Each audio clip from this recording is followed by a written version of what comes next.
and Brad Corner with you with Maximum Acceleration Coaching. We are here to help mortgage professionals really, truly implement the things that you hear about at conferences that you go to. Today you're going to get one piece of what we coach people on to grow their business. And I guess the only thing I would say about Maximum Acceleration is we help you put everything into action. You guys get a lot of great ideas. And I want you to stay tuned through the whole webinar. At the end, you get to experience how we really help people get stuff implemented by taking some great ideas that you may get throughout this webinar today, but not just getting the idea and getting it on a piece of paper and setting it on your desk and finding it 6 months later. Erik and I are going to help you truly get some action plans in place to put this stuff into your business and start making some money from it. So really pay attention, jot down your best ideas, and at the end we will help you formulate an action plan to put that into place. So with that, I'm going to turn it loose to you, Erik. Take it away. Well, guys, thanks again and welcome. And by the way, I want to thank our sponsors for today's program: the California Association of Mortgage Professionals, NAM, the Association of Mortgage Brokers, and of course our company, Maximum Acceleration, have put this project together to give you guys some valuable resources and information about how to help you deal with the challenges in the current market, shifting from a refinance to purchase market, and how to power up your performance. This has been an ongoing series, of which today is installment 5. Other recordings are available through the association on their website, particularly the California Association of Mortgage Professionals website. You can gain access to that. And I really want to thank your leadership, and I think you should thank them as well for taking the initiative to bring you guys high-power business development strategies that are really going to help you power up your performance. And that's what this entire series has been about and leading up to. Also, at the end of the program, we'll talk a little bit more about how you can interact with us on a live opportunity that's coming up in the middle of August at the summer camp program, August 14th through the 16th, out in San Jose, the San Francisco Bay Area. We'll be out there talking with a bunch of people. Anyway, today's program is really focusing on the power of true purchase partnerships. We all talk about the ideas of becoming a purchase and business development partner. And by the way, part of the reason I asked Coach Brad to join me for today's program is because Brad is not only one of our top coaches and has been with our coaching organization since 2007, professionally, having coached well over 1,000 loan officers personally over the last, whatever that works out to, 6-7 years. He's also been a trainer and coach in the real estate industry before that, and is a top-performing realtor in his own right. His production team has done well over 100 transactions a year, every year consecutively for the last 15 years. So he's going to give some counterpoints to some of the ideas that I'm going to share with you today about how to create true synergy and partnerships in the realtor-loan officer relationship. Typical. Now, by the way, this does apply to any potential business development partner that you could potentially work with, not just loan officers and real estate agents. The whole idea here is we're talking about how to create massive leverage and synergy, and really what we can do to make one and one equal 11 type of effect, where we can leverage each other's strengths, and that's what today's program is really going to be all about. So, but just wanted to remind you, by the way, one quick thing as we go through today's program. This is an interactive program. I want to encourage you to participate and coordinate and cooperate with us throughout the program as we go through today's information and programs. If you have questions for either myself or Coach Brad, feel free to go ahead and post them in the Q&A. We have reserved space towards the end of the program to come up with, to answer and address your questions. We want to make sure that even if we don't have time to cover all of your questions with as many of you as are on here, we may not be able to get to all of them. But I promise you, even if we can't cover them here live, we will make sure we follow up with you after the event to make sure all your questions are addressed. And as you said, at the very end of today's program, you're going to want to stick all the way around to the very, very end, because we'll talk you through how to create not only information, but also action with the ideas that we're going to cover today. So, without further ado, what we're going to get into, let's talk about partnerships. First of all, we've got to define what exactly do I mean by partnership. You know, Proverbs says that plans fail where there is no counsel, but succeed when counselors are many. You know, one of the ways that I often address the issue or concern when it comes to partnerships is I use an analogy called the horsepower analogy. And I grew up in the St. Louis area, near the St. Louis area in central Missouri here, and we have, based in St. Louis are the Clydesdales. So, every parade I ever went to as a kid, these horses would be out there pulling the Budweiser wagon, and it was always a great, just fascinating animals to me. They're huge. They're about twice the size of a normal horse. They stand literally 2 to 3 feet taller than a standard horse. They're about anyway. So long story short, I started studying a little bit about these things as part of a high school project or something. I don't remember exactly. But anyway, I came across some information that was fascinating to me. You see, back around the turn of a century, the last century, the 1900s, a group of scientists out there were trying to figure out a unit of measure for a large amount of force, which later became known as the horsepower, right? How cars' power is measured. But they found out through weight sled type testing that one horse by himself could pull roughly 12,000 pounds of pull. So it stands to reason that if you had 2 horses pulling, you'd have at least double the results. So you'd have a total pull of about 24,000 pounds between the 2 horses pulling separately or independently. The problem the scientists ran into is when they got 2 horses hitched together pulling the same load at the same time, the record was actually over 104,000 pounds of pull, or roughly 8 times the results of one pulling by himself. Now, some of you may look at that concept and say, wow, that's pretty powerful, right? I didn't ever really think about that. How does that work? So let's talk about partnership in the same context. Let's talk about, we've got your standard real estate agent and your standard loan officer working separately or independently, generating about 15 leads a month each based on their own marketing efforts, right? So you combine the two, and if there's an equal exchange, the typical relationship that often comes about between the typical loan officer and the typical realtor is kind of the you scratch my back, I'll scratch yours, kind of tit for tat. I'll send you a deal, you send me a deal, and we'll keep a scorecard type relationship. But even if we do that effectively and we're able to generate enough leads as an originator to kick 15 leads to our realtors, we end up with 30 leads separately or independently. But if we really create the same sort of horsepower concept where we've got 2 working together for the same common goal, and we work truly as a team, if the 8 times rule result holds, we'd have the power to do typically potentially over 120 leads. Now, some of you may be thinking I'm totally nuts at this point, and you're asking the question, well, or you maybe even thinking that's totally impossible. But suspend that for just a minute and ask yourself the question, okay, it may not be possible, but if it was, what would it look like? Because we're going to spend the next few minutes together talking about how we could potentially create that kind of synergy that creates that type of 8 times result. Now, the obvious question that comes out is how, right? How do we go about doing it? So the second thing we have to realize is we've got to go back to the original horsepower analogy. So if we ask the question, why are 2 horses hitched together able to pull 8 times what one by himself can? Well, it comes down to one simple physics concept, right? So I've always been a little bit of a geek, and so I studied stuff like this. Simple machines are always kind of fascinating to me, but it's still way above my level of engineering capability. But one thing I did realize in the process when I started researching this is that lever is based on a couple simple things. You basically have a bar and a pivot point, right? And if that little pivot point is right in the middle, it doesn't do you a whole lot of good. The reason for that is because if I push down with 100 pounds of force over here, I only get 100 pounds of lift over here because there's no mechanical advantage.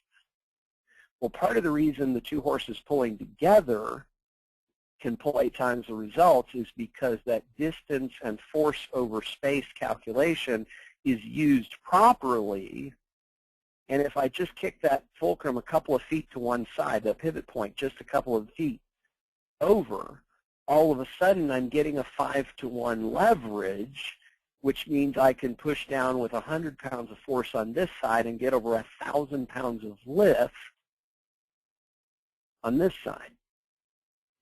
And see, that's where that whole concept of leverage comes from that you hear about in business books and in speakers' conferences all the time.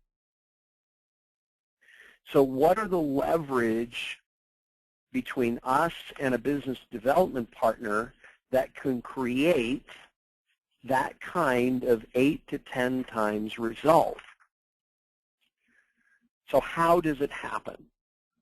Well, one thing you may have noticed about the picture of the two horses hitched together, you notice they had blinders on? You know, they had those little, leather plates up next to their harnesses to block their vision to the sides. So both of their eyes are totally focused on a common goal. So there's total alignment of purpose. Secondly, you'll find out that those horses leverage each other's strengths, and when one is falling a little behind or a little weak, the harnessing and the leverage created in how they're hooked together pulls the other one back up to speed. So there's an endorsement and a leverage that takes place. So in a business development partner relationship, it starts with a common set of goals and values and an alignment of purpose. Second, it comes, shoring each other up and giving confidence and support where someone's weak, and in exchange, we leverage each other's strengths. Because frequently we'll find that there are things we're good at that they're not, and vice versa. So we can endorse each other and we can create additional strength. Thirdly, is it spreads the load across a broader set of shoulders. And as we share the load and responsibility of producing, like for example, if you were going to by yourself as an originator, launch a home buyer opportunity workshop series, and you solely by yourself, let's say you didn't even have, you're an individual independent originator with no support staff and no assistant. How difficult is it going to be to do the several man hours of work that's necessary to launch an effective home opportunity workshop and actually advertise it properly and invite people effectively to be able to create a workshop with 30 or 40 families in it? What's your probability of success if you're going to try and do it solely on your own versus if you started coordinating with an insurance agent, a title company, a local repairman, a home inspector, and maybe even a couple of realtors? And as a group, the 4 or 5 of you all together, what's the likelihood between your combined 5 to 6 business professionals database couldn't get 40 or 50 bucks in the seat to do a home opportunity workshop? And one of the best resources you could potentially leverage is, like, for example, if you're going to think about doing that idea with realtors, for example. Think about, I go to my favorite realtor, Brad Korn, and say, hey, I really think there's a huge housing opportunity out there right now, but there's a whole bunch of people who are completely oblivious to it. Why don't we do some home opportunity workshops? By the way, who's your favorite insurance agent? So if, Brad, who is your favorite insurance agent? Yeah, are you asking me? Yeah, I am. Steve. Okay, and approximately how many customers does Steve have in his insurance business? Oh, roughly. Probably like 250. Active subscribers? Now, how many policyholders do you have? He's been doing it for like 20 years, so I'm assuming that he's got that many based on conversations, yes. I would assume he probably has about 10 times that if you haven't ever asked the question. I'd encourage you to do it anyway, Brad. The reason I say that question is I went out, a couple of years ago, I went out and started interviewing insurance agents. I started to realize there may be a huge opportunity here. See, better than anybody in the sales industry that I'm aware of naturally, or as more of an industry expectation or standard, these guys are natural-born content management experts. And the reason for that is because the typical insurance agency makes only a couple of pennies a year on that policy. They have a homeowner's policy that's a $2,000 a year premium, and they make 10%. So for an insurance agency to operate profitably, they have to literally have thousands of clients that they're making, $100, $150, $200 a year per policy on, right? And the other thing I realized about insurance agents, it just kind of hit me like a ton of bricks one day when I was trying to brainstorm ideas about how to find people who can benefit from buying a home. Well, renters are one of the most obvious categories, right? So, in an insurance agent's database, first of all, they've got thousands of customers. So Steve likely probably does have, if you go out and ask him the question, how many policyholders do you have, he'll probably tell you roughly 1,500 to 2,000 if he's been doing it for 20 years. Secondly, if Steve has, a good portion of his portfolio are what we call auto-only policyholders, or what insurance agents refer to as single line instead of double line. I mean, think about how well insurance agencies these days cross-sell home and auto combined, right? I mean, you can't turn on TV for more than 5 minutes without hearing at least 2 or 3 of how to save money on auto insurance, right? But that's also probably one of the most volatile parts of that insurance agent's practice. So Steve, his biggest fear and his biggest risk to income security is the 20 to 30% attrition every year on his auto-only policyholders. Now, what agency is Steve with, Brad? It's Farmers. Okay, with Farmers Insurance? Uh-huh. I thought you were going to say Tim. I guess Tim's out of that game now. Sorry, no, it's Farmers. So for those of you in the audience, one of our former coaches is Tim Chin, used to be a Farmers Insurance agent as well, ran a very profitable Farmers Insurance agency, and that's actually where Brad and I met to begin with. Anyway, but sorry, a little bit of an inside joke there. Okay, so back on track. The funnest part about that issue is Steve with his Farmers Insurance agency, probably his biggest risk to his portfolio is the fact that there's a 20 to 30% natural attrition on those auto-only policyholders. And Farmers, like State Farm and most of the other big agencies, does a really good job at cross-selling both home and auto policies at the same time. So likelihood is, what percentage of the time is Steve going to have both the homeowners and auto policies if that customer is, in fact, a homeowner? Probably 80% or better chance, right? Yeah.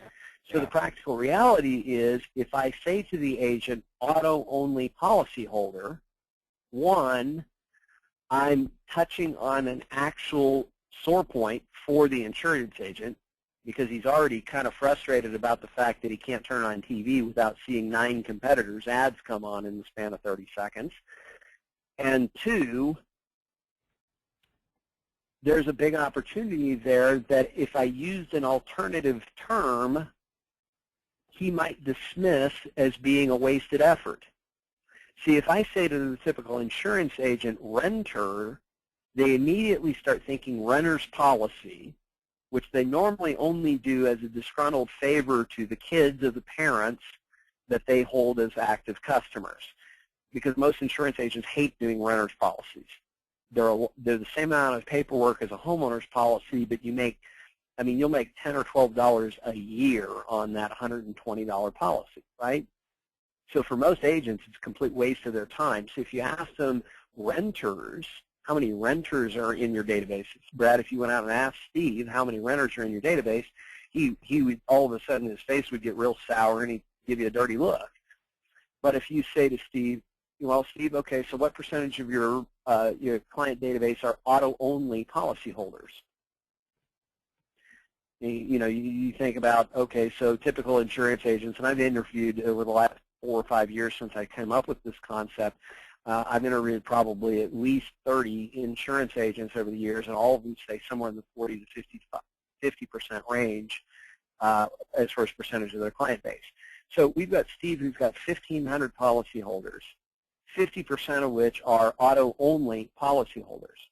And I've phrased it that way on purpose so that I'm getting him to think through, I'm walking him through a thought process on purpose, because ultimately what I want him to realize is that he has a gold mine opportunity within his grasp. See, now I take that conversation one step further and I say, hey, Steve, by the way, I don't know if you've thought about this or not, but there's an amazing housing opportunity right now. Interest rates have popped up a little bit. I'll talk about that a little bit more in just a second, guys. But here's the reality. Interest rates have come up about a point and a half in the last, 60 days, right? That's why we're all on this call, because refinances are pretty much out of the system, right? What's left is purchases. So we got to figure out how to get purchase business flowing quickly as originators, as mortgage professionals, right? So here's a guy who's got access to a database of somewhere in the neighborhood of 600 to 800 families that are currently, and this agent doesn't even quite realize it yet. And I say to him, okay, Steve, so let me ask you a quick question. I could be completely off base here, but okay, so auto-only policyholders, I know your company's pretty good about catching both home and auto if the guy is a homeowner, which means there's a pretty good percentage, to me anyway, chance that that guy's a renter, right? So what's the benefit of you being able to introduce those families to the idea of home ownership, and along the way you pick up a second policy with that customer? What does a home policy do for your probability of hanging on to their auto policy, in addition to the additional revenue that you would make? And let's say, okay, so we launch a campaign that's designed to communicate the current housing opportunity to those 600 to 800 families. Well, what if only 10% of them actually did something with it? What would 60 new policies in the next 6 to 12 months look like as far as business sustainability and revenue for you as the agent? Now all of a sudden I've dollarized it for him.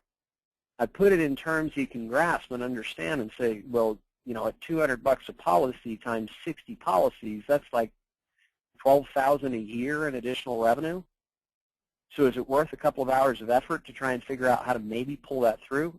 And what happens if we create 20 or 30% pull through instead of just a 10% pull through? So I've introduced a real estate agent to an opportunity to team up with an insurance agent to have an opportunity to invite 600 to 800 families to a home opportunity workshop. What's my probability of getting 40 to 50 people to show up if we do it right? How much interest or investment would the insurance agent have in just me, the realtor, and the insurance agent working together on that campaign or strategy?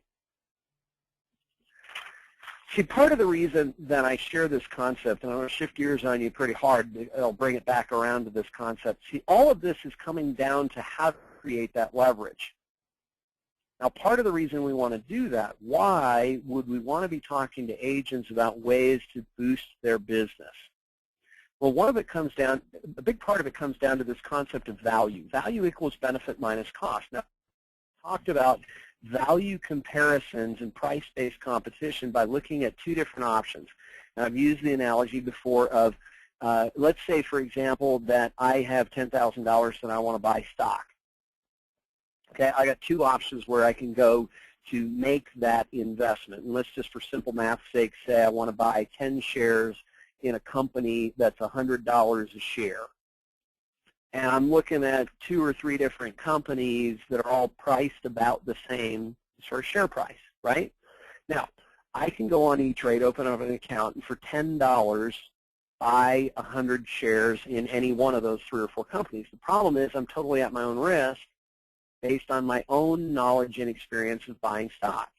Do I know how to evaluate the financial performance of that company, and do I know how to identify whether they're valued properly or not, and all that kind of stuff? I don't even know how to calculate a P/E ratio. So I'd probably have better odds going to Vegas and throwing it on a roulette table, right? On the other option, I can go to Merrill Lynch, and I can talk to a full-service experienced investment broker, and he can give me some guidance, and he has access to a research department that studies companies and determines whether they're a smart investment and whether they're a good buy now or not. You know, the old trick about investing, buy low, sell high. Well, if that stock's overpriced right now, I don't want to buy that stock now.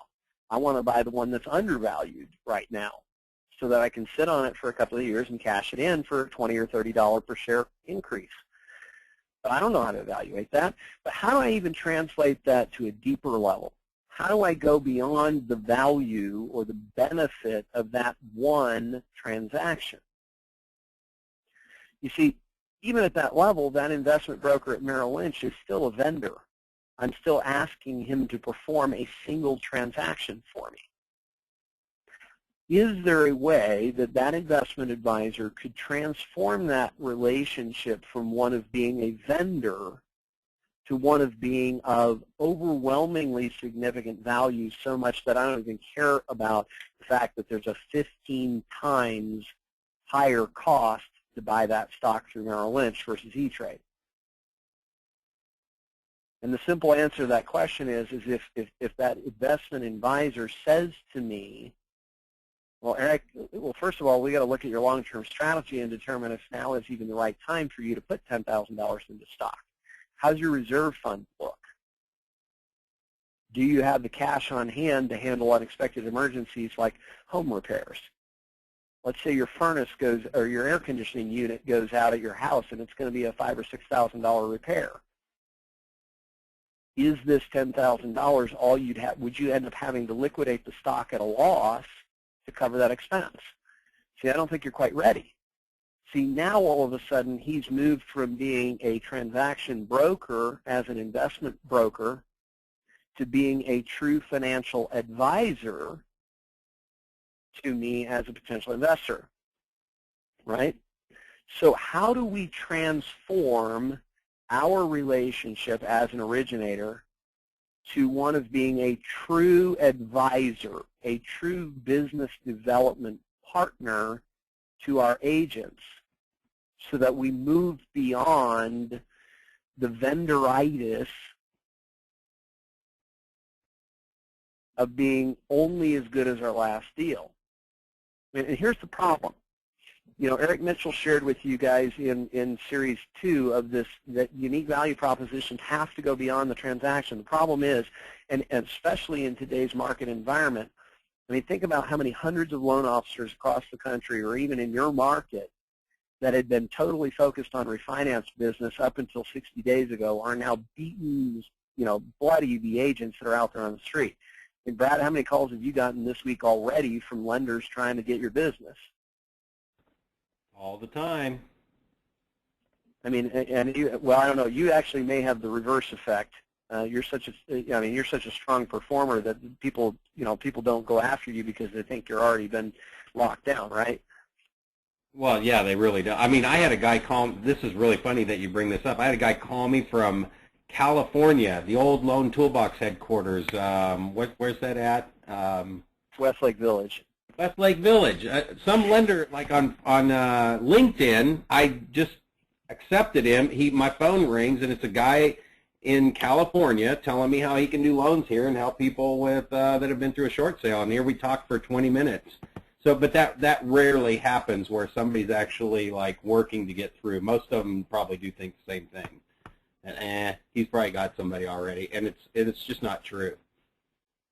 Yeah, I know you've mentioned that to me many times before, which is kind of the interesting irony of the situation. Is it's the agents that are doing 15 or 20 deals a year are the ones who are getting buried right now. The agents who are doing 100 deals a year are being ignored by loan officers because the general market assumes you're already taken, which is kind of funny how that works. But I know, Brad, you and I have talked about this many times over, but for those of you on the audience here, I mean, here's the thing, guys. We're talking about this transition of moving beyond being the vendor on any one transaction to being the true advisor and partner with that realtor that helps them take their business to a completely different level.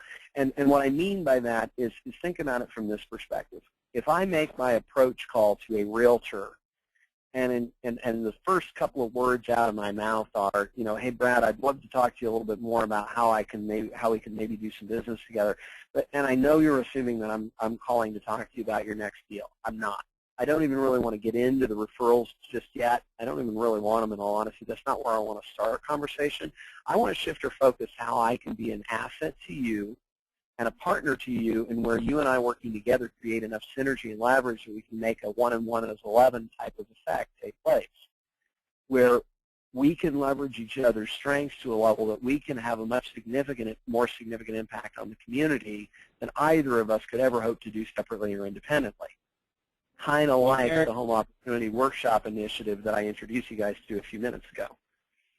And I just want to jump in here, guys. When we're talking about being somebody's advisor, It is not going to normally be just a quick call or a pop-by dropping off flyers at real estate offices. I mean, it really does involve getting into relationship with these people. There becomes a trust and a bond between both of you. So, I mean, that's the filter we want you to keep this through. When you're hearing Erik talk about the insurance guy, I mean, seriously, get into relationship with this guy. Figure out how you guys can leverage each other and grow your businesses together exponentially. Because every time he calls and talks to somebody in his database or your database, your name and your picture gets attached to that conversation. And then every time you're talking to his database or your database, his picture's getting attached to that. And that's where that fulcrum, that whole leverage thing comes into play. So remember, this is about really getting into relationship with people that you want to do business with, not just making a quick sales call looking for somebody to throw you a bone. That's a favorite phrase in our industry is, hey, just throw me a bone. As if you're just looking for bones, I mean, you're going to have a lot of bones thrown at you. You might as well get into relationship and leverage that, which is what we're talking about today. Absolutely. I appreciate you making the comment. You know, guys, part of the reason I brought Brad on is, you know, he and I have a little bit different mindset and perspective on this, and a respectful dialogue frequently over the years has been had between the two of us. So I wanted you to get a couple of different perspectives on this. The other reason here is you know, obviously I'm a loan officer, Brad's a realtor.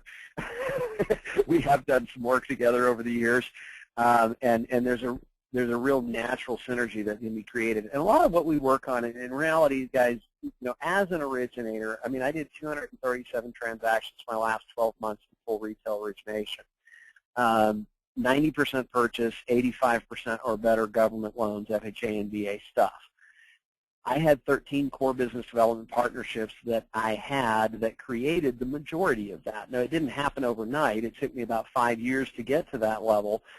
But those 237 loans were all the result of going deeper with my business development partners, and I used to call them, like everybody, referral partners. The reason I shifted my mindset recently, I don't refer to them as referral partners anymore. I call them business development partners for a very specific purpose. I want to shift my mind frame at every stage of the process from being a taker to being a giver. I want to be the asset that turns into significantly more deals in the coming weeks, months, and years. Do more business in less time. And so how we do that, and that's actually ultimately what kind of led me getting into coaching in the first place, is I began to kind of take on that accountability partner role. I mean, here's the thing to think about. I mean, think about the top performers in every industry, the Michael Jordans, Wayne Gretzky's, the Tom Brady's of the world. What did they all have in common?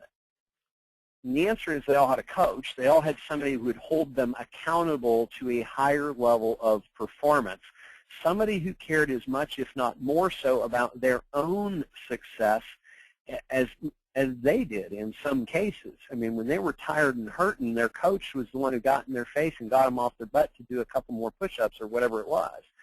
It was the people who held them accountable to a higher standard that made the difference for all of these guys. So, I mean, here's the thing. We can be that accountability partner, that business brainstorming and masterminding person. We can be that resource that shares the load with them to produce dramatically higher results, creating that 1 and 1 is 11 type leverage. So, like, for example, one of the reasons we talk about this kind of stuff, and let's talk about it from the statistical perspective for just a second. 1998, Brigham Young University did a research study on implementation, and basically it started with, you know, when a person said that's a great idea, sort of that aha, that awareness moment. They have about a 10% chance of taking action. When they commit to it out loud and say when they're going to do it, they put a specific deadline on it. It increases their implementation rate to about 40%. When they plan out how to do it exactly, it jumps a little more. But when they tell somebody else and commit to doing it, it grows from 10 to 60%. And if they set a specific future time to talk about and share progress with that person, you have a 95% chance of follow-through and completion. So the whole idea here is become the true partner, the accountability partner for the business development partners that you're seeking to connect with and do business with. So let's talk about what it means to be a true business development partner for just a second. First of all, we want to help give them that outside perspective. The simple matter of it is we don't know what we don't know. I know that's kind of a funny phrasing, but think about the truth of it for just a moment before you dismiss it. How in the world could we possibly know what we really don't know? All the cliches that pair around this are stuff like you can't see the forest for the trees. We're so busy being busy we forget to be productive. You can't see what's right under your nose. Well, the reasons those things as cliches are ignored and forgotten is because they're fundamentally true. Otherwise, they wouldn't have been repeated enough to be ignored or dismissed.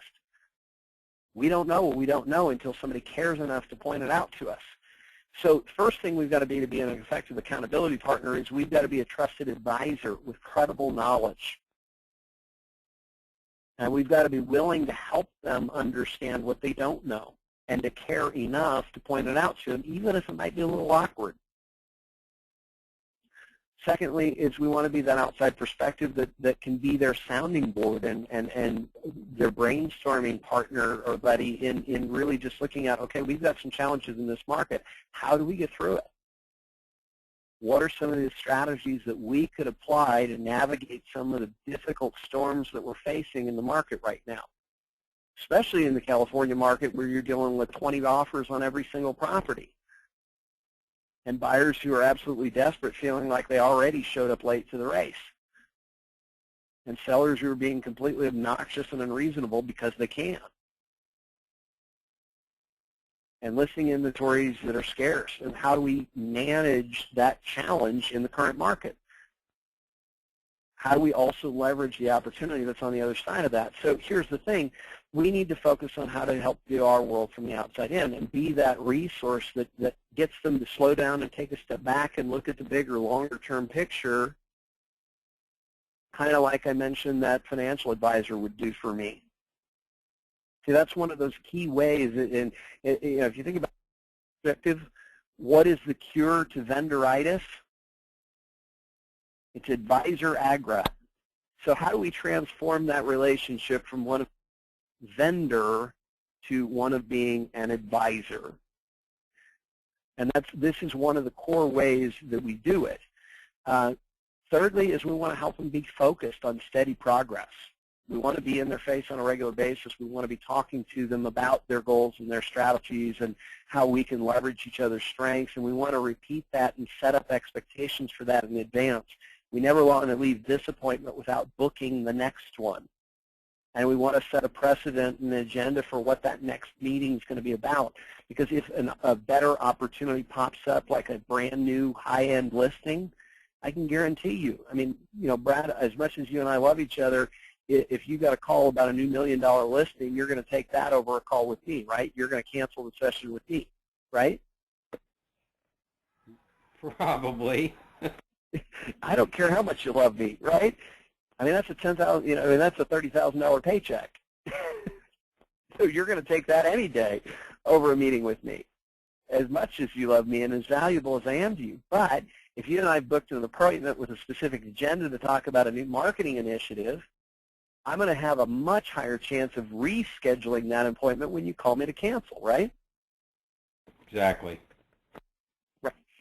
So that process of stepping from one meeting to the next to the next to the next is an extremely subtle but very powerful strategy when it comes to keeping that conversation rolling long term.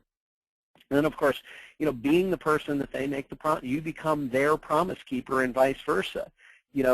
How easy is it to break the promises we make to ourselves? How hard is it to break the promises we make to each other? Now, Brad and you and I both had this experience recently, and I'm going to give you guys a little bit of a glimpse behind the curtain, and you could see the wizard on the stool here. The reality is, Brad and I have been talking about doing a series of training programs that we, both two different programs. Brad does a program called Make the Phone Ring Again. I do a program called Double Your Income with Power Partners. They're 6 to 8 week web shop programs, kind of a small, condensed group coaching program on a very specific tactic. Neither one of us did it for a year until we both promised each other we were going to do it for our audience, and we both got it done. Because once we made the promise promised to our subscriber list that we were going to produce these programs, the line in the sand is drawn and we're committed to it. And that's where you kind of become that running buddy partner for somebody that you can introduce. So let's talk for just a minute about some of the challenges in the market, and there's a whole lot of things that I want to get you to think about. There's one last idea I want to share with you, and then we're going to jump to questions and Q&A type stuff here for just a minute. But the last thing I want you to think about is okay, so we've had this major spike in rates over the last couple of months, right? And you're looking at copies of Mortgage Market Guide. These are screenshots of them at Mortgage Market Guide charting. All of our coaching members get access to Mortgage Market Guide along with their coaching subscription. So we were up in the stratosphere of interest rates. We were dealing with record after record after record breaking interest rates for months and months and months on end, all through the tail end of 2011, 2012, and into early 2013.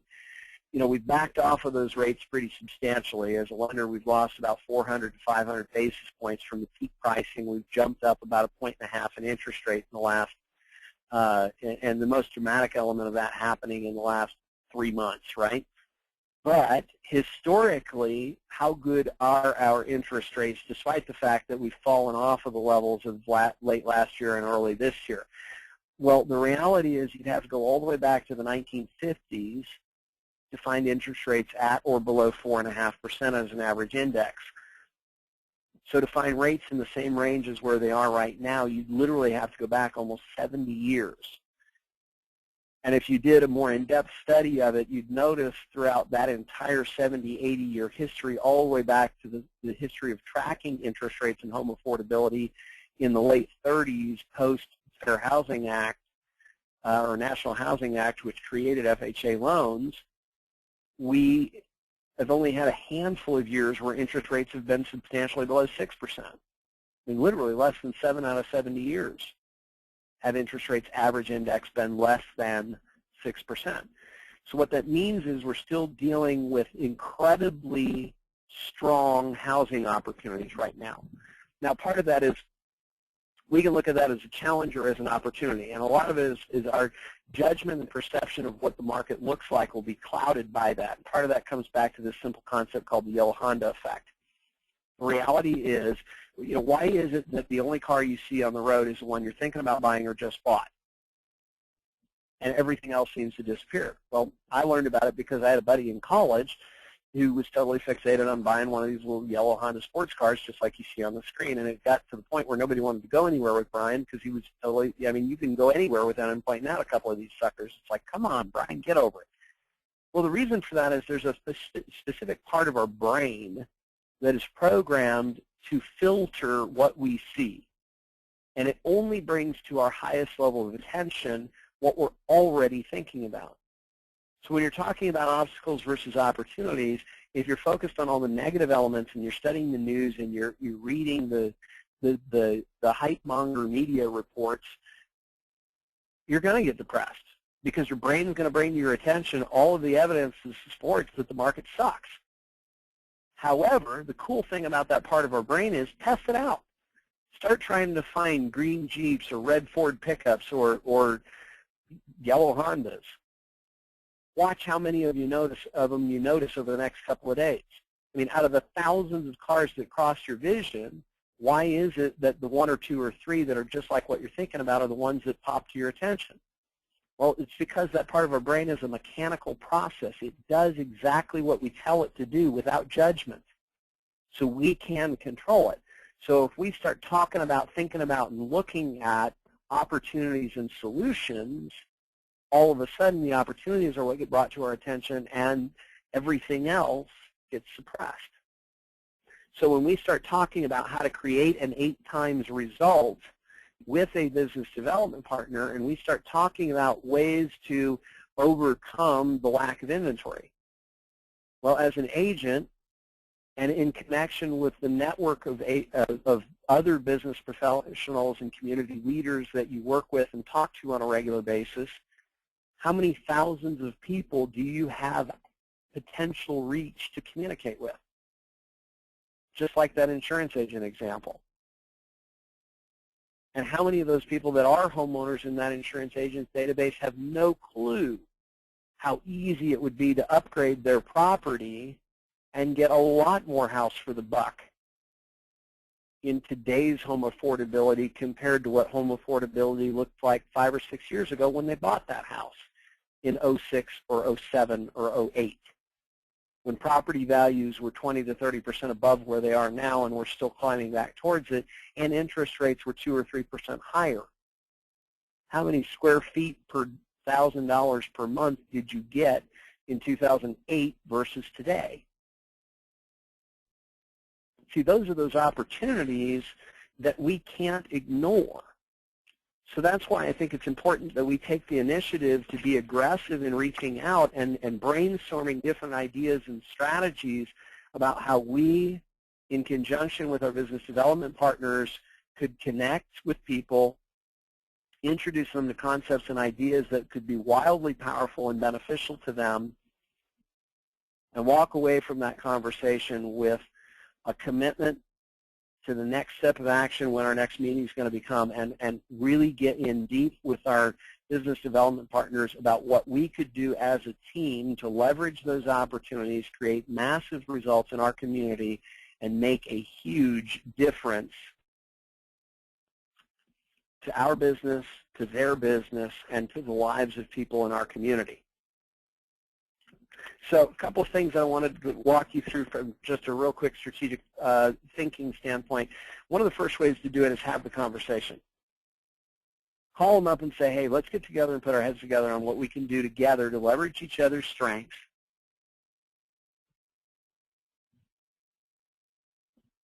Okay? Let's talk about what our common goals and purpose are. Then let's identify what our needs are in the current market, what our challenges and difficulties are. Then let's talk about what winning solutions we can create together, and let's make some commitments and engage and start to reinforce how we're going to produce those action plans over time. You see, at the end of the day, we're going to follow a cyclical process. This is part of what we call our Power Partner Development System that we've developed over the years for our coaching clients. It's a systematic process to network and identify who should be on our list, who shouldn't, warm them up, break them down into an interview, have a detailed conversation about what we want to do together as a team or not, whether they're a qualified partner, and then circle it back to a positive result. We do this through a couple of key conversations that will take place up, which, by the way, you guys are going to have access to these PowerPoints. I want to make sure we get to the question and answer section here before we run out of too much more time. So I'm actually going to jump ahead to the Q&A section. Guys, go ahead and post your questions. As you're getting to the Q&A section, let me just share one other possible strategy. Every day we're talking to people, right? Every day we are talking to buyers who have the potential to benefit from the current housing market. Every day we're talking to people who know people who could potentially benefit from the current housing opportunity. So how do we address it and approach it? How do you ask for referrals? One of the first things I want you to think about is this concept of who versus do. So answer quietly to yourself, or feel free to post it in the chat section. I'm going to ask you a quick question. I want you to give me the direct response. The first thing that comes to your mind. Do you know the name of your best friend?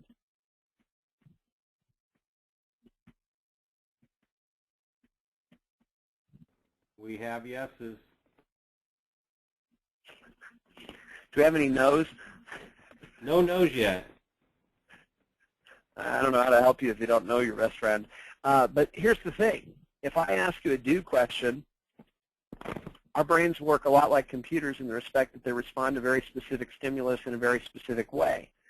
They're programmed to respond to a do question with a yes or no. So think about how that applies to asking for referrals. If I ask you, do you know the name of your best friend, you're going to give me a yes or no like you all just did.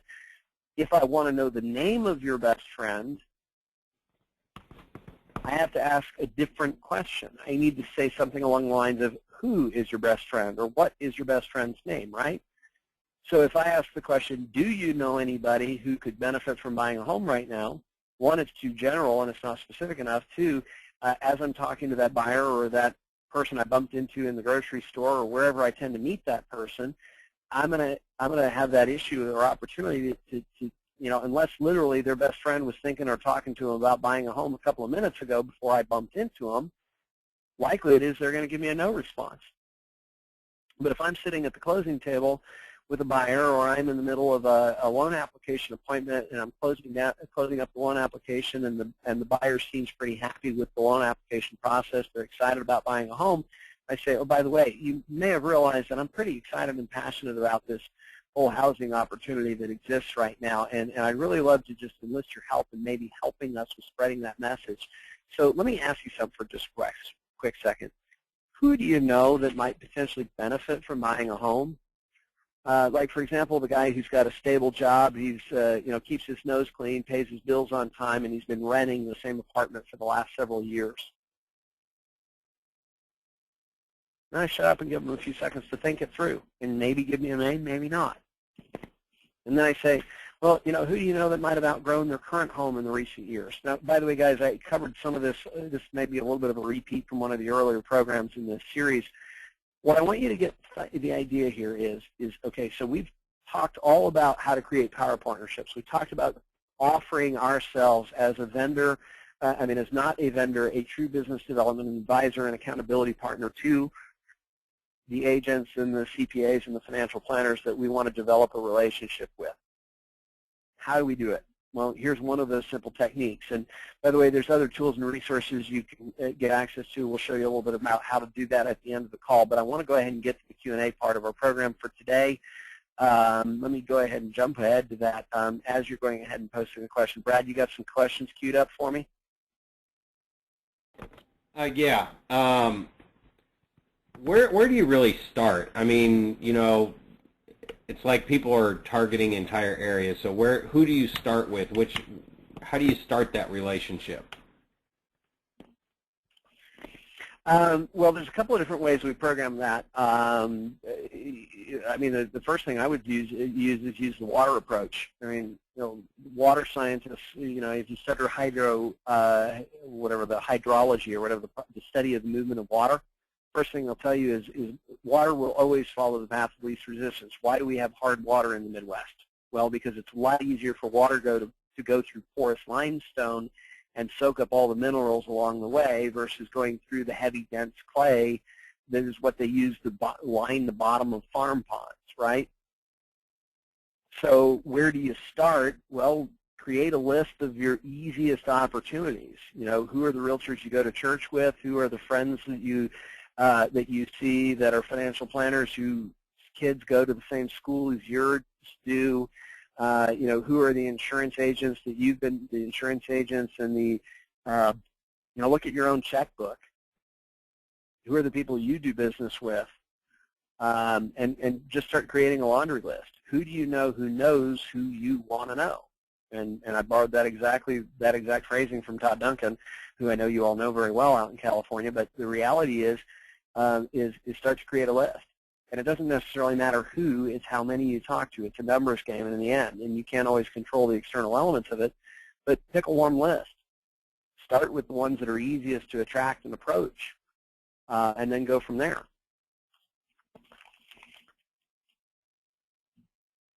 Housekeeping one, but everybody's just kind of asking, how do they access PowerPoints and slides. Well, okay, so let's go ahead and get into that. And actually, we're getting close to the top of the hour, so I want to make sure we cover some action items. By the way, there's a few more questions that have been posted in the Q&A. I was trying to read and understand exactly what they mean, but I'll get back to you guys on some of that kind of stuff.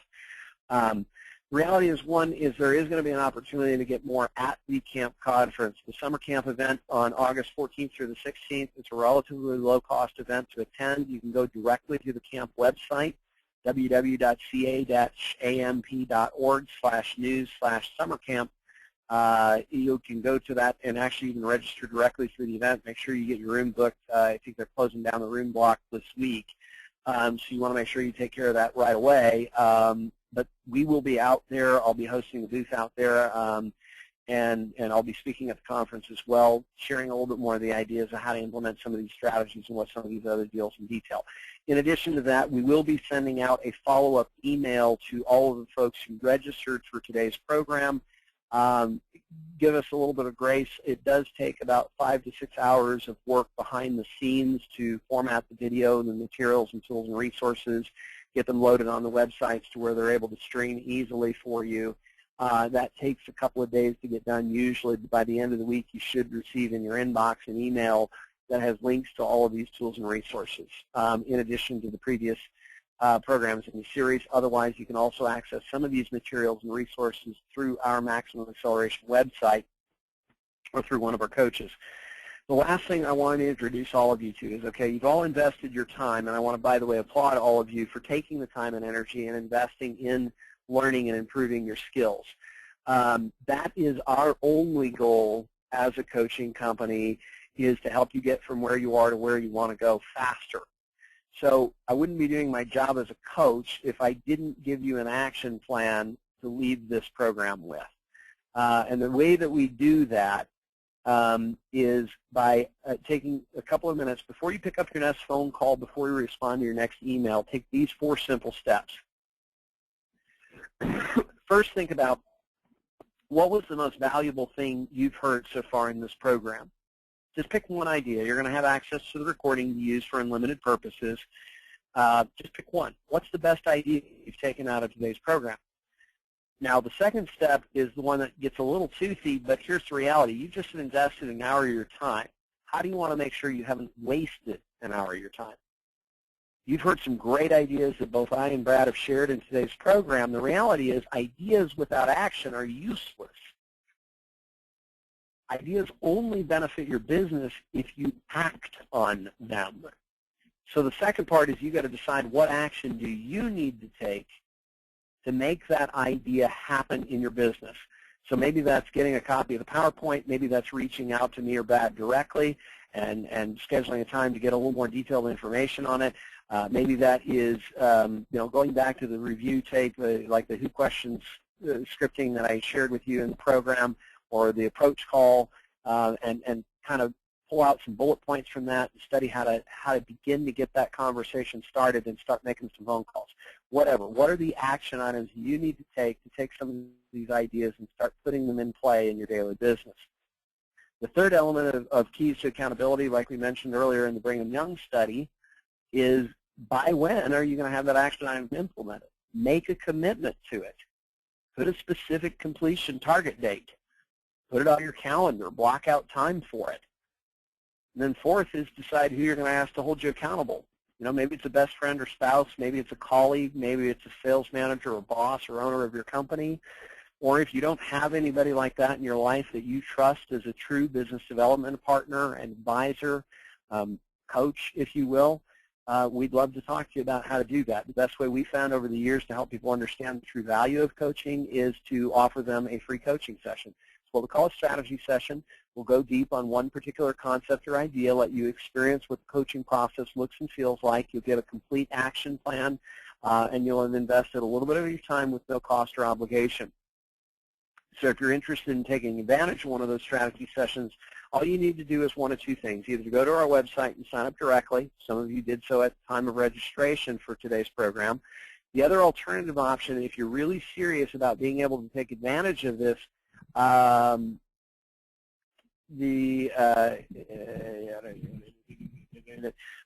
taking advantage of this opportunity, keep in mind, guys, we only have a limited number of these free sessions we can do any week. All of our coaches are pretty close to maximum capacity as it is anyway, and we're talking about a coach giving you an hour of their time that typically they're paid in the neighborhood of around $250 to $300 an hour for. So, we only have so much space. So if you're really serious about taking your business to the next level and you really want to get some hands-on support, and you're really seriously considering investing in yourself and in your business at a substantial level, your best opportunity to go ahead and take advantage of a strategy session is go ahead and post for us in the Q&A format directly here in the webinar platform the best phone number and email address to use to contact you so we can work out the scheduling logistics with getting you one of those appointments booked with one of our coaches. Otherwise, guys, I want to applaud you and congratulate you for investing your time in perfecting and refining your skills and improving your quality of what you do on a daily basis. Hopefully, we've shared some very valuable ideas with you. My final comment to you is take action. Do something with these ideas. Don't let this hour be wasted time. With that being said, I wish you all the greatest success. We will hang around for just a few more minutes, leaving the webinar platform open so you can all post those questions and strategy session requests right here in the Q&A. Brad, any final thoughts you'd like to share with the group? Well, I think really, guys, just take this stuff, put it into action, get those people on a list, create a hit list of the 5 partners in your marketplace that you would love to be in business with, and be on purpose about getting connected with them. And I bet you if you ask them if they're interested in growing their business, they would say yes, 100% of the time. So just take action and get into relationship with these partners in your marketplace. I mean, it starts with one conversation, and Brad, thank you for reminding it. I mean, it doesn't end with one conversation, but it starts with one conversation. I think about all the other goofy cliches that are running through my mind right now. How do you eat an elephant? One bite at a time. You guys have all heard that, right? The journey of 1,000 miles starts with one step. Just get something moving. Start reaching out to these people. Focus on shifting your mindset from begging for business and asking for referrals to a mindset of being an asset and business development partner and resource to those people, with a focus on how to help them do more business in the coming weeks, months, and years. And I guarantee you even that alone will radically shift the dynamic of that relationship and create significantly more engagement and commitment in radically shorter period of time. Anyway, I look forward to seeing you all at the camp conference, August 14th through the 16th in San Jose. Otherwise, if there's anything my team or I can do to help you with growing your business, don't hesitate to reach out to us, because that's really all we care about, is how to help you get from where you are to where you want to go faster. Guys, thanks again. Give yourself a round of applause for being the one of the few handful of professionals who are really serious about taking their business to the next level and investing their time in this quality of programming. Thanks once more again to the association, the California Association of Mortgage Professionals, and the NAM, the Association of Mortgage Professionals, the National Association of Mortgage Professionals, for also hosting this conference and allowing us the opportunity to be able to provide content to all of you. We wish you all the greatest of success. Again, if there's anything else we can help you with, don't hesitate to ask, please.